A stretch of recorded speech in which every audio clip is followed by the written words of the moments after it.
สวัสดีพี่น้องเด้อขอบใจทุกคนที่ติดตามคลิปเด้อชีวิตของเราพี่น้องเอ้ยตอนนี้ก็ฮอดมือฮอดยามการเดินทางพี่น้องก็มาฮอดจุดหมายมาเริ่มจากสถานีคำสวัสดิ์พี่น้องเพื่อที่เดินทางเข้าไปกรุงเทพแล้วก็สิเข้าไปต่อเครื่องคือเราได้อัพคลิปให้พี่น้องเบิ่งตอนนี้การแมนเราก็มาท่ามุ่งพี่น้องเอ้ยอันนี้ก็น้องสายมาส่งมีกระเป๋าคือเดินทางอันนึงแล้วก็กระเป๋าเป้อันนึงพี่น้องเอ้ยเพื่อจะไปของอยู่ของกินไปตอนหมู่ที่อยู่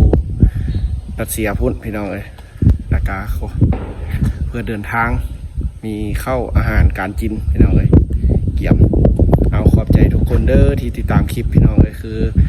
คลิปที่ทุกคนก็ให้กำลังใจคือเฮาตกเครื่องให้เนาะพี่น้องเนาะมื้อนี้ก็ถือว่าเฮาสิได้เริ่มเดินทางใหม่อีกครั้งนึงพี่น้องเอ้ยเดี๋ยวพวกเขาก็มาเต้าโฮมกันอยู่นี่เพราะว่ายัง6คนเพราะว่า5คนนั่นนะมันเดินทางไปแล้วเมื่อวานมื้อซืนพี่น้องเอ้ยเขาเจ้าก็ฮอดรัสเซียละอันนี้ยังคนยัง6คนตอนนี้นะพี่น้องแล้วจะได้เดินทางไปไทยแล้วก็จะไปขึ้นเครื่องอยู่บางกอกพี่น้องน่าจะเป็นสุวรรณภูมิสนามบินแล้วเพื่อที่ได้เดินทางไปรัสเซียเลยพี่น้องเพราะว่าบ่ได้ใช้วีซ่าอย่างไรได้เดินทางง่ายพี่น้องเลยแต่ละเรื่องเขาก็ไปทางไทยพี่น้องส่วนหลายมาทางจีนกับมันมีแต่เขามาแต่ทางรัสเซียพุ่นพี่น้องเลยเป็นอะไรเขาก็สิถ่ายวิดีโอให้เบิ่งพี่น้องเอ้ยดีใจหลายๆสิได้ไปเมืองไทยอีกครั้งหนึ่งพี่น้องเอ้ยตอนนี้กับแมนเฮาอยู่สถานีคำสวัสดิ์พี่น้องกับฮอดมือฮอดยามเฮาสิได้เดินทางอีกครั้งหนึ่งพี่น้องเอ้ยแต่เฮารู้สึกดีใจหลายเฮาสิได้ไปเมืองไทยอีกครั้งพี่น้องเฮาสิถ่ายบรรยากาศอยู่พุ่นในเบิ่งเด้ออยู่การเดินทางไปนั่งรถไฟพี่น้องเอ้ยเตียงนอนก็บ่มีแล้วได้นั่งเตียงนั่งนะพี่น้องแบบนั่งเอานะแค่มันจะทรมานนิดนึงพี่น้องเอ้ยเพราะว่าเคยนั่งมาละแต่มันเมื่อยครับเป็นเตียงนอนกะสิใครได้แต่หักเต็มพี่น้องเลยให้พี่น้องเบิ้งตอนนี้ก็มันเริ่มเดินทางท่ามูพี่น้องท่ามูมาครบกันยัง6คนเพราะว่าภาคส่วนหนึ่งหันไปแล้วมือวานมือซืนเอาพี่น้องเป็นอะไรสิทายเบิ้งเด้อกันอยู่กรุงเทพเด้อพี่น้องเลยตอนนี้ก็มาบ่มีไผเลยเขามาไวพี่น้องตกเครื่องอีกจะมาเสกเบิ้ง ยานนะพี่น้องลาบเลยเสียเงินหลายโพดมาเกี่ยมมาเซ็กอินให้มันถือมันต้องเพราะว่าก็มีคอมเมนต์หนึ่งเพิ่นเมนบอกว่าสิเข้าไทยต้องได้ลงทะเบียนโอ้ฉะนั้นแม่นเมื่อวานนี้เฮาบ่คุมมาติดต่อพนักงานอยู่นี่แล้วแม่นมื้อนี้ก็สิยุ่งยากอีกพี่น้องเอ้ยครับสิได้ลงทะเบียนก่อนได้เดินทางไปไทยทุกคนเด้อพี่น้องเอ้ยจะได้ลงทะเบียนเพื่อเดินทางมีหมู่ผู้หนึ่งนั่งอยู่ยานตกเครื่องตกรถไฟมาเกี่ยมพี่น้องเฮาก็บ่ฮู้เด้มันสิเป็นจังได๋ถามเพิ่นฮักแน่เพื่อชีวิตประสบการณ์ในการเดินทางพี่น้องเอ้ยทุกคนก็ต้องเคยเจอแหละต้องมีผิดพลาดต้องมีผิดหวังเด้อเล็กน้อยตายมาแต่จากโมงนี่มาแต่จากโมง1 โมงพ่อใครมาส่งมึงน้องเอาไม่ยากเข้าแล้วฮะกินเฟิร์แล้ว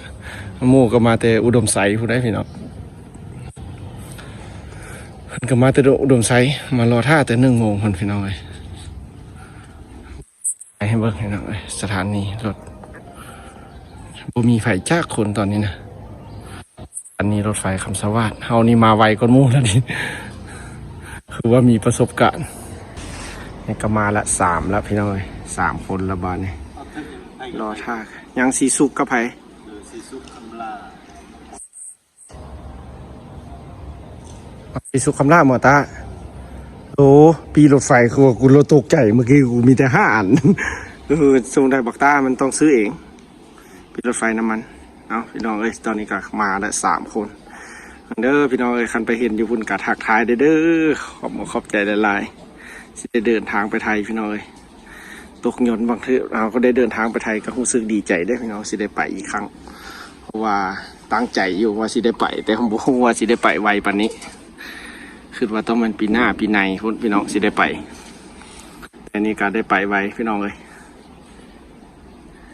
ดีใจพี่น้องเฮาสิท้ายนำหนทางบรรยากาศพี่น้องเอ้ยอันนี้เป็นบรรยากาศอยู่บ้านเฮาเด้อพี่น้อง เบิ่งอยู่บ้านเฮาแล้วจังน้อยไปเมืองไทยที่เป็นจังได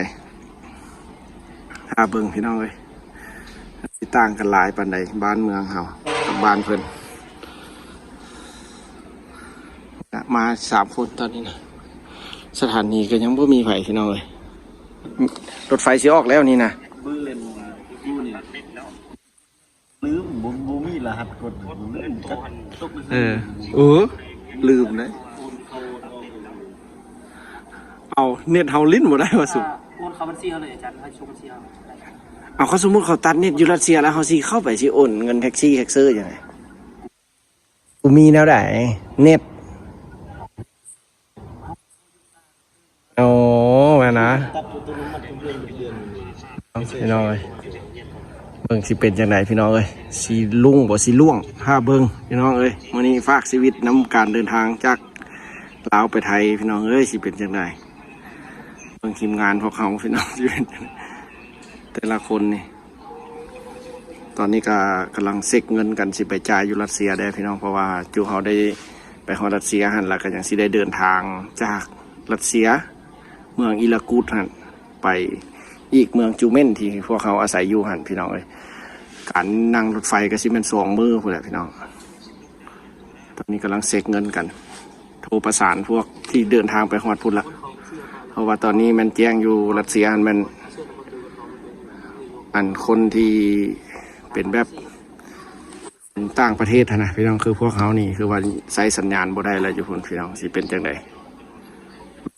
กันบ่ฮู้เทื่อมันสิแก้ไขจังไดให้พวกเขาก็บ่ฮู้พี่น้องตอนนี้ก็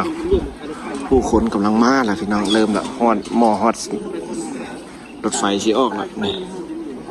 มีหลายคนแล้วได้พี่น้องมาแล้วมารอท่าขึ้นเครื่องนำกันจากจูเฮานี่ยัง3 คนคือเก่าก็พากันไปกินข้าวมากินนี่พี่น้องอาหารการกินก็มีอยู่หน้ารถไฟบ่แพงแถวนี้ก็ได้พี่น้องเลยพอซื้ออยู่ซื้อกินได้เดี๋ยวสิพาย่างจังหน่อยเบิ่งก่อนสิขึ้นเครื่องพี่น้องเลยเบิ่งสถานีอยู่บ้านเฮาเป็นจังไดพี่น้องเลยเบิ่งบรรยากาศอยู่พี่ก้อนแล้วจังไปฮอดพุ่นแล้วมันสิเป็นจังไดอากาศอยู่พุ่นโอ้หนาวแล้วได้พี่น้องอยู่รัสเซียเพิ่นแจ้งมาแล้วมันหนาวละขอบใจเด้อที่คอมเมนต์นึงมาบอกให้คอมเมนต์อันให้ลงทะเบียนก่อนสิเข้าไทยนะพี่น้องเอ้ยพวกเขาก็จังค่อยฟ้าวกันมาพี่น้องเอ้ยว่าดีใจหลายๆขอบคุณหลายๆที่เข้ามาเมนให้ความรู้ในการเดินทางพี่น้องเอ้ยพวกเขาก็ถือว่าคนบ้านนอกบ้านนาเนี่ยพี่น้องมันบ่ค่อยจะรู้เรื่องในเมืองมีอย่างหลายพี่น้องเอ้ยเพราะว่าชีวิตอยู่บ้านนอกเขาก็บ่ได้สนใจนำเรื่องราวแนวนี้หลายอย่างกับโบค่อยจะปานใดพี่น้องบุฮู้มีแต่หักได้ไปแล้วก็จังไปมู่สวนไปแล้วก็ไปตามชีวิตน้องเพื่อจะฮู้อยากเห็นเพิ่นว่าอยู่ไสมันเป็นตะไปเฮาก็ไปอันนี้การไปวัดตำรวจมีหยังก็ยังบ่เกี่ยมเทื่อพี่น้องว่ายังบ่ฮอดโมงฮอดยามเพิ่น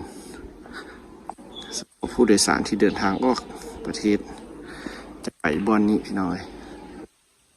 ตอนนี้ก็เริ่มมีคนมาซื้อปีมาอย่างหลายแนวแล้วพี่น้องถือว่าอาหารการกินอยู่ในนี่บ่แพงเด้อพี่น้องเอ้ยน้ำกะ10 ปลายพันก็สิคันเป็นเงินบาทก็สิ25บาทพี่น้องเอ้ยมีรถกอกให้สั่งอีกพี่น้องถ้าเอาบ่มีรถมาส่งหรือว่าจะมาแล้วสิสุกแล้วตัวตึงกว่าแล้วพี่น้องนี่สิสุกกว่าแล้วไล่สดนะตอนหับอยู่นี่มาแต่10 โมงย่างตัวเครื่องเป็นจังได๋คือนานมาแท้ให้มาส่งนี่กอกรถแล้วรถกอกนั่นแหละโซ่เห็นกอกยันกำลังสั่ง150,000เยอะกูกับน้องชายมาส่งรถจักรมึงกล้าเครื่องมาแต่วันเกิดมึงแห้งนักมีพี่มีน้องยังอันนี้นะเข้ามาในเมืองนะไปได้4 คนแล้วนี่จะไปแค่ไปคุณเขาแจกปีรถไฟกันแล้วออกเดินทางโอ้หนึ่งหมื่นบาท4 คนแล้วพี่น้องอันนี้ก็4 สุกพี่น้องก็ไปน้องกันชีวิตพี่น้องเอ้ยเป็นตาหัวกระดาษเมื่อเขาทักทายกันทุนสีสุกเอ้ยเขาแจ้งอยู่คุณบ่มีสัญญาณได้ อยู่รัสเซียเขาพวกเมืองหันใช้สัญญาณบ่ได้เลย มันสิลิ้น ก็แหละ กันนั่นแหละ จากนี้ โอ้มันยุ่งเนาะ อันเฮานี่นะสิเฮ็ดจังได๋ก็เอาบัตรมากดเงินมาวะ คือบัตรมีอยู่ ผู้ที่ไปกดเงินสดอยู่พุ่นน่ะตุ้ยให้บ่จื้อรหัสนี่สิได้ไปกดเงินสดโดยจ่ายแท็กซี่จ่ายหยังเด้ซื้อแล้วอยู่ในกินคันเอาโทรศัพท์โอนบ่ได้แล้ว ผม เขาแจ้งมา บอกตุ้ยว่ามีวิธีอีกไงคนว่าบ่มีสัญญาณ มีวิธี ก็กินน้ำมาสู่ เด้ก็มาดิกินไหม